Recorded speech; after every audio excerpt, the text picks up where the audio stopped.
I am the Tofu Golem. Please enjoy the video. In this video, I will show how to replace Ford Fusion windshield wipers. This easy method will have you ready for clear visibility in just a few minutes. First, make sure your vehicle is parked securely and the ignition is off.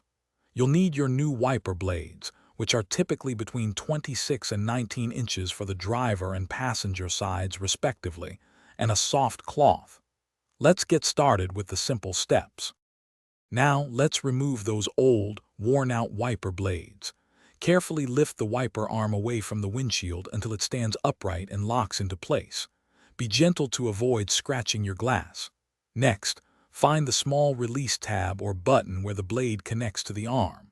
Press this tab and slide the old blade straight off the hook.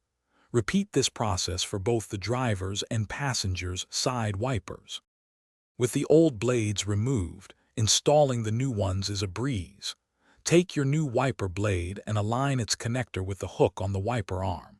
Slide the new blade firmly onto the arm until you hear a distinct click, indicating it's securely locked. Once both new blades are attached, carefully lower each wiper arm back down onto your windshield. Ensure they rest flat against the glass. Before you hit the road, let's do a quick final check. Gently tug on each new wiper blade to confirm it's securely fastened to the arm. Then, turn on your vehicle and test the wipers using your windshield washer fluid. Watch for smooth, streak-free operation across the entire glass. Remember, using the correct size, typically 26 inches for the driver and 19 inches for the passenger, ensures optimal visibility and safety.